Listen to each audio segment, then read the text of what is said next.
From the Cactus, KCTS-FM Phoenix, I'm Jamison Greenwood with Greenwood & Company.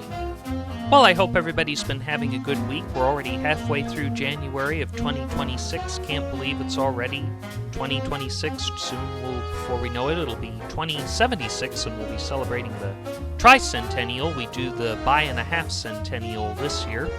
But that's actually not what I wanted to discuss on the show this week. This week's theme of this show, oddly, seems to be around science. I was digging through some old schoolwork of mine, and I found a poster I made in the 4th grade for a solar oven experiment that I did, and I remembered the interesting work that my two best friends, Theo and Taylor, put into their projects for the science fair at Cactus Wren Elementary School.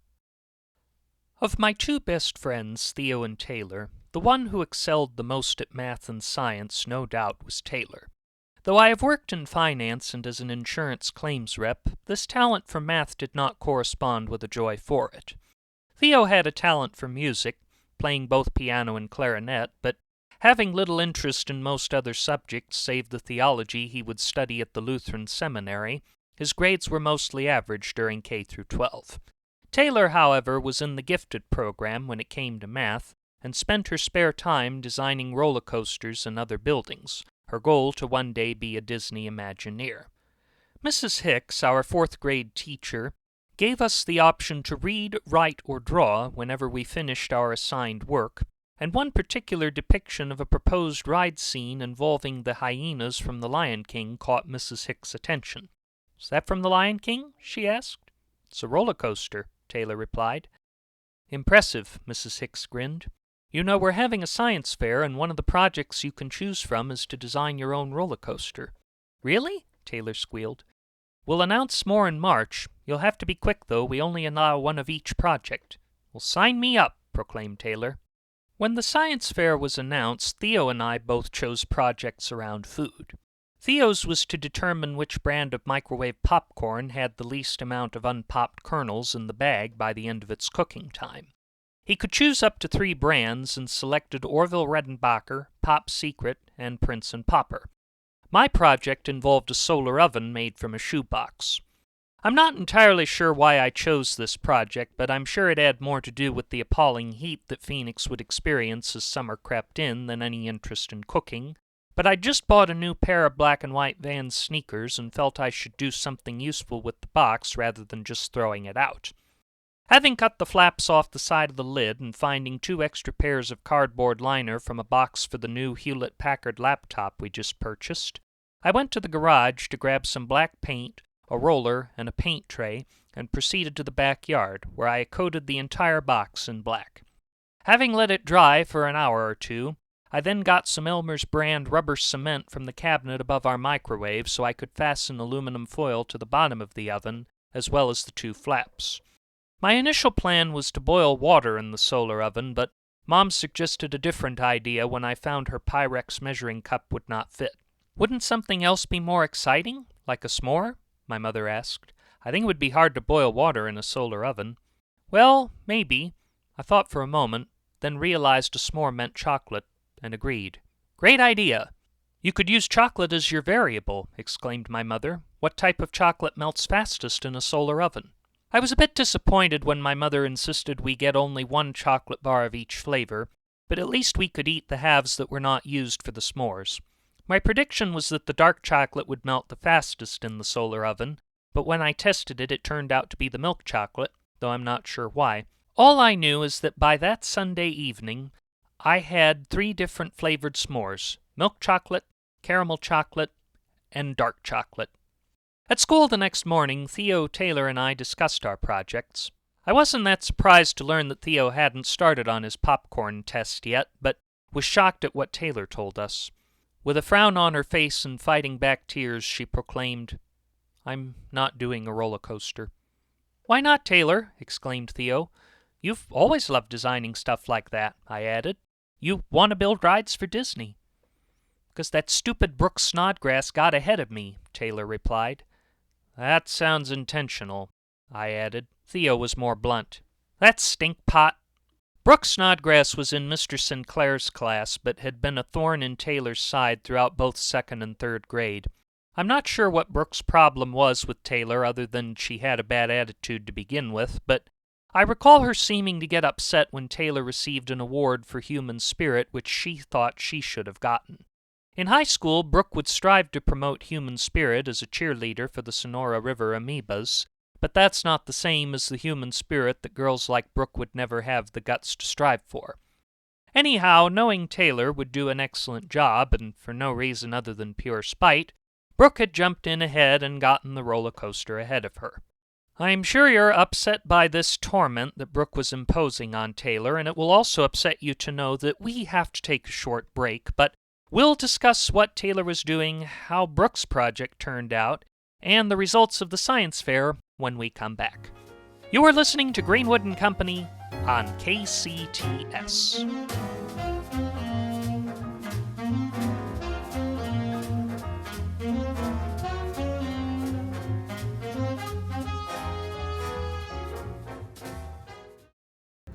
Hello, I'm Cactus Bill Jacobs of the Montgomery McDougal Law Group.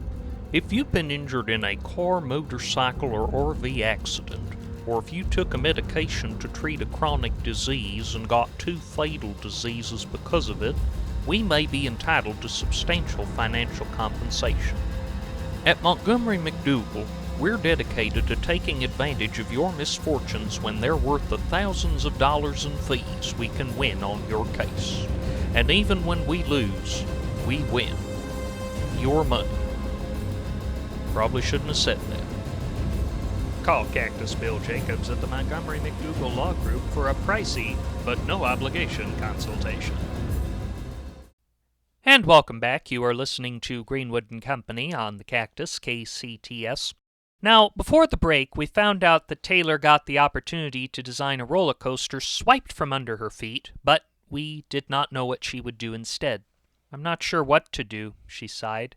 I have this idea for building my own electric toy car, but it doesn't seem as exciting. An electric car?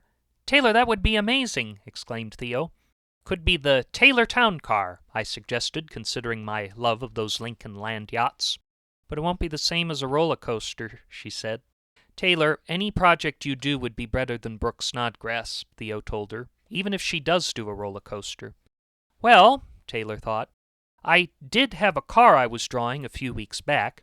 She pulled out her sketchbook, then after we all studied the bright red vehicle she designed, she smiled. Won't be a roller coaster, but I'll do it. When the science fair came, the cafeteria had half its tables removed to ensure adequate passing room between each of the exhibits, and we students set up our 3-piece poster boards and any visual aids as part of our projects on either side of the remaining tables, so parents, teachers, and other students could observe them. Theo, Taylor, and I chose adjacent spots, me in the middle, Taylor's to my right, and Theo's to my left. I found that my solar oven didn't make the most decadent s'mores, but I brought my oven in along with a plate of s'mores I had made for anyone who wanted to taste them. Being an artist, Taylor had put the utmost work into her poster. Rather than the plain white with construction paper backgrounds behind the text that Theo and I created, Taylor's was a beautiful red with double-colored borders in yellow and black construction paper, which, along with the white paper text printed from the computer, she cut with zigzag scissors to give it more pizzazz. This continued into the dazzling red car she built, on which she painted factory-quality racing stripes in yellow and black, and attached 2 racing flags in a solid red and a black and white check. Did those motors work out okay? I asked, referring to some cannibalized train motors my dad gave me from some of his broken trains, which I passed along to Taylor. She nodded. That was the independent variable. I looked up the model numbers and wired them to see which ones went 60 feet the fastest, like the 0 to 60 test. As she said this, she placed the slower motors on the table, at which point I noticed her eyes were bloodshot. I was up until 3 a.m. finishing the poster. Looking back, I know college would have been no trouble for Taylor, but at the time I felt this was absolutely atrocious. Well, I said, I do hope you'll get some rest tonight. I will, she nodded. But not when I win, a snotty Valley girl proclaimed. This was Brooke Snodgrass, who stole the roller coaster idea from Taylor.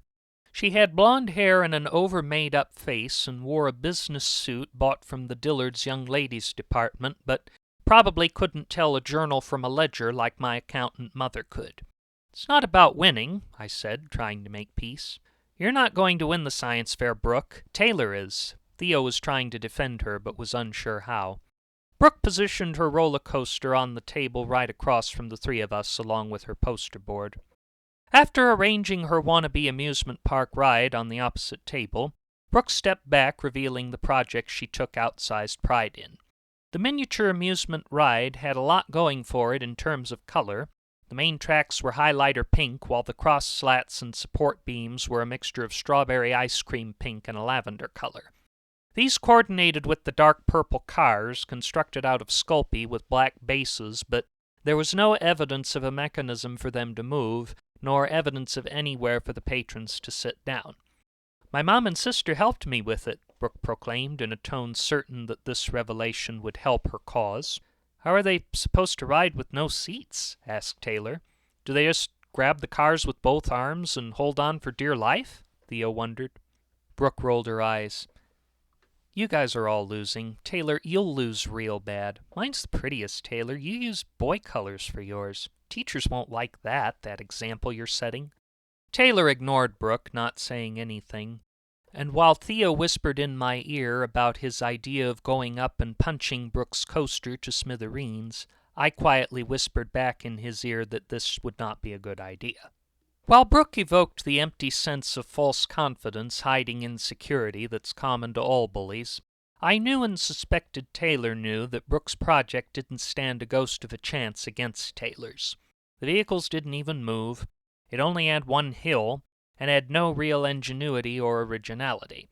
Even if it were entered as an art project rather than a science project, the hot glue clusters holding it together ruined the aesthetic, as did the lack of uniformity seen in the mixed use of toothpicks that varied in size and thickness, along with the occasional Q-tip mixed in and poorly painted. It would not yield much more than a high C from the kindest art teacher. During the next few hours, while we stood by our posters and told of our experiments, Mary Bradbury soon came up to see Taylor's car, and was followed close behind by her older sister Chloe, my first crush, who was wearing an Arizona Cardinals jersey, white shorts, and black flip-flops which almost perfectly matched her licorice black hair tied back in a clip. As a subtle token of my affections for her, I knew I had to offer her a s'more, a sweet revelation of the warm, sugary feeling that came over me whenever my 10-year-old self was in her presence.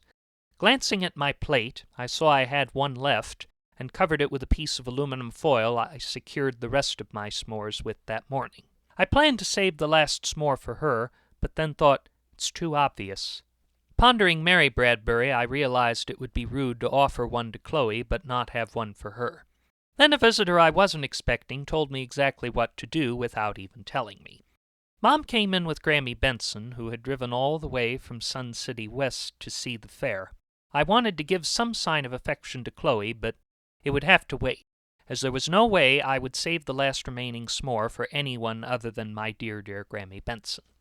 At the end of the day, after Grammy, Mom, Chloe, and the others left, Mr. Rivers, the principal, and Mrs. Stanley, the department head for the 6th grade, announced the 3rd through 6th grade winners of the science fair. Mary Bradbury got 3rd place for her experiment involving whether dogs can see color. Theo got 2nd place for his popcorn experiment, and Taylor, of course, got 1st place for her race cars with old train motors. I expected that Brooke Snodgrass was going to throw a fit when she found this out, but, looking over, she remained strangely cool. Then, all of a sudden, a boy's voice cried out from the back of the cafeteria, "Mr. Rivers!" At that point, the entire table where Taylor, Theo, and I had our projects, along with a bunch of other students, was suddenly tipped over by none other than the school bullies, Doug and his sidekick Grayson. I'd recognized Grayson's voice then as the one who had announced and called to Mr. Rivers. When the principal came over, he asked, "Which of you is responsible for this?" He looked over at Doug, whom he suspected had orchestrated the issue. "It wasn't me," he said. Brooke Snodgrass put us up to this whole thing. She offered us candy." Mr. Rivers turned over to Brooke. "Miss Snodgrass, is that true?" "No, what are you looking at me for?" she said. Brooke may not have been able to convince Mr. Rivers to give her the first prize blue ribbon instead of Taylor, but at least she convinced him that she was not responsible for what I'm sure we all knew she really was. Doug and Grayson had to clean up all of our projects, but overall, the science fair was a success. You are listening to Greenwood and Company on KCTS.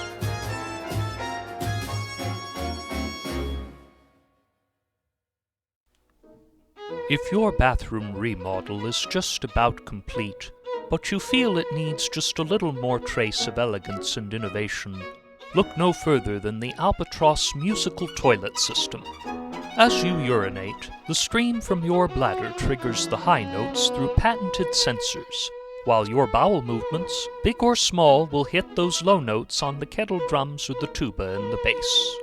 Crafted from the finest-looking but criminally brittle china porcelain and available in a range of over a dozen colors, the Albatross musical toilet offers 4 musical settings: classical, romantic, cinematic, and smooth jazz to bring just the right background ambiance as you conduct your business. This product is not available in the states of Arizona, California, Colorado, New York, Maryland, Texas, not even Mississippi. Due to a pending lawsuit by the Boston Symphony Orchestra, this product is also banned in Massachusetts. Please note most home insurance policies do not cover damage caused by musical toilets. The Albatross Musical Toilet, available at your local home center or Albatross Plumbing showroom now. I've been trying to get KCTS to drop them for years, but to no avail. Anyhow, support for Greenwood and Company and the Cactus, KCTS, comes from the Society for Cats with Mathematics Test Anxiety and Decorrejects.com, an exclusive online retailer of broken vases, beat-up furniture, and poorly exposed photographs, all at prices to meet your budget. Decorrejects.com, because trash deserves to sell too. Additional funding is provided by the Used Car Salesman Plaid Sport Coat Foundation, the Save the Floppy Disks Foundation, and the Folding Chair Charitable Trusts. Well, when I think of science, I think of all the wonderful scientists who have paved the way. I think of people like Albert Einstein. I think of Stephen Hawking. But another one who comes to mind is Mr. Galileo Galilei, who was a pioneer in creating the telescope and proving that the Earth revolved around the sun rather than the other way around. And he looked up a lot at the stars, which are very common in the high country where I went to college in Arizona. And pondering Galileo inspired this poem. This is a haibun called Galileo's Scope. What we see above or through Galileo's scope has inspired thoughts, pictures, words, and music for humanity's history. The romantic light of the silvery moon, its tiny friends the stars, the planets named for ancient deities that share lanes of traffic with our spiritual home. This world which spawned the Greeks and Romans who named their gods and goddesses who gave their names to the gaseous orbs. In time, the astronomers, Galileo, his students, and those they inspired found the planets, hypothesized their measurements in matter, solid and gas, Pluto a planet, later not. But numbers scratch only the surface of the 8 orbs outcircling our center star. The sun may not be as bright as other stars, but gives us night and day, dimming to show the beauty of the Lord's night sky.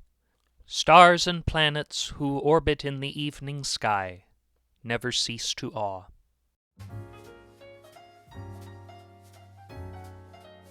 That brings an end to this week's Greenwood and Company. Our show was created and hosted by yours truly and was written by him along with James Salison and Minnesota Martinez. The engineer is Ivan Crosby. Jonas Andrews answers the phones even though we don't take calls on this program. The theme was composed by Martin Landstrom, and our costumes are provided by Grandma's Garage Thrift Shop. All the characters, settings, and situations depicted in this program, along with all advertised products, are entirely fictional, and any similarities to products, events, or persons, living or dead, is entirely coincidental. Also, KCTS is not an actual radio station. Be sure to visit our website at jamisongreenwoodpodcast.com to learn more about Greenwood & Company, and make sure to follow us on the podcast platform of your choice and share with your friends on social media. Just a reminder to please be careful if you are going out on the 101, the 17, or Route 66 tonight. I'm Jamison Greenwood, and until we meet again, stay healthy, stay safe, and stay young at heart. Good night.